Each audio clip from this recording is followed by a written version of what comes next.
Wednesday, 27 April, The Gap News This Morning, podcasting live from Kuala Lumpur, I'm Ghazali Abdullah. First, the headlines. 50 cars burnt in blast at Sentul Police Evidence Store. Motorists with arrest warrants to be rounded up during special police ops. Court fines Canadian who refused to wear mask 800 ringgit. Ukraine war, Germany to send tanks to Ukraine in U-turn. Jokowi's rating slumps amid soaring cooking oil prices. And Australia, New Zealand not sending athletes to Asian Games.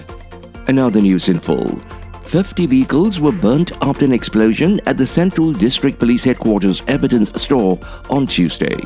The Kuala Lumpur Fire and Rescue Department also said the blast resulted in 3 men suffering minor injuries before they were treated at Hospital Kuala Lumpur. A fire at the evidence store burnt 30% of the building's structure and 80% of an open area where the 50 vehicles were parked, the department said in a statement. It added that the cause of fire was still being investigated. It was previously reported that Sentul Police were disposing of 1,059 boxes and 35 gunny sacks of firecrackers and fireworks of various types, estimated to be worth 4.1 million ringgit. In a brief message to Free Malaysia Today, Sentul District Police Chief Bae Eng Lai said police followed relevant SOPs in disposing of the firecrackers and fireworks. Police will round up road users with arrest warrants against them during Ops Selamat, to be held from Friday until May 8 during the Raya festive period. Deputy Inspector General of Police Nasaruddin Hussain said those detained during the 10-day operation would be brought to the nearest police station for further action to be taken. Motorists with pending summonses should immediately settle them, Sinar Harian quoted him as saying during the launch of Ops Selamat 18 at Menara TM on Tuesday. Nasaruddin also said police would optimize the usage of the in-car radar equipment in their patrol vehicles on the highways throughout Ops Selamat 18. The radar allows all police patrol cars to detect any vehicles involved in past criminal activities and those wanted by police. He added that the ICOPS camera system would also be widely used to detect traffic offenders with overdue summonses and traffic warrants during the operation. The Canadian man who was caught on video refusing to wear a mask in a supermarket has been fined 800 ringgit by the Magistrates Court. The fine was issued by Magistrate S. Magiswari after Thabaj Travis Lee pleaded guilty to 2 charges, reported Cosmo. He could be jailed for up to 15 days if he fails to pay the fine. Under the Minor Offences Act, Lee was accused of giving a security guard the middle finger at 9:30 p.m. on April 16 in a supermarket on Jalan Ampang. He was also charged for not wearing a mask in the same premises under Regulation 18 of the Prevention and Control of Infectious Diseases, measures within infected local areas. Lee was represented by Jayaranda Rao, who, in mitigation, said his client apologized for the incident and gave his full cooperation to police. Meanwhile, Deputy Public Prosecutor Wardah Nasuha Safian submitted that the court should impose the appropriate punishment to serve as a deterrent. Ukraine war.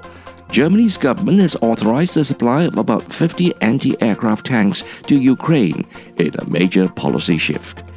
Berlin's decision comes as the US and its allies meet at an airbase in Germany to pledge more weapons for Ukraine. Speaking of the meeting the UN's Secretary General in Moscow, Vladimir Putin repeats his justifications for invading Ukraine, but says he has hopes for a diplomatic solution. He says there is no more fighting taking place in the southern Ukrainian city of Mariupol, which has seen intense bombardment by Russia. Earlier, Russian Foreign Minister Sergei Lavrov warned NATO against supplying military aid to Ukraine, saying there was a risk of the conflict escalating into World War III.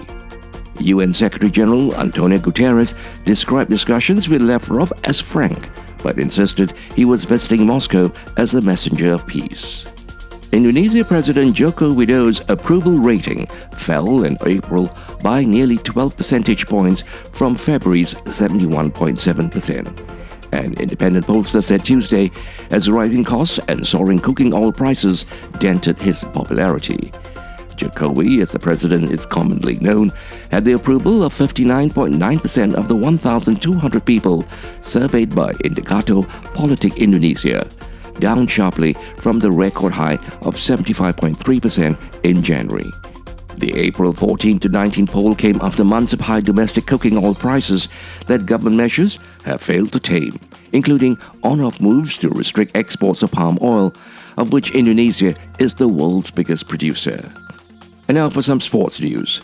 Australia will not be taking up an offer to send athletes to the Asian Games for the first time this year, as none of the invited sports federations expressed an interest in going to Hangzhou, the Australian Olympic Committee AOC said Tuesday.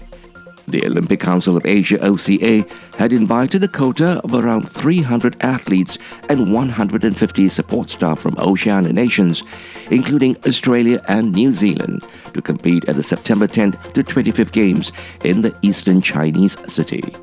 We don't have any athletes going, an AOC spokesman told Reuters. To end the bulletin, here are the headlines again. 50 cars burnt in blast at Sentul Police Evidence Store. Motorists with arrest warrants to be rounded up during special police ops. Court fines Canadian who refused to wear mask 800 ringgit. Ukraine war, Germany to send tanks to Ukraine in U-turn. Jokowi's rating slumps amid soaring cooking oil prices. And Australia, New Zealand not sending athletes to Asian Games. This has been the Gap News this morning, Wednesday, 27 April. The Gap News is also available on the internet news portal Melaka Hari Ini. Podcasting live from Kuala Lumpur, I'm Ghazali Abdullah.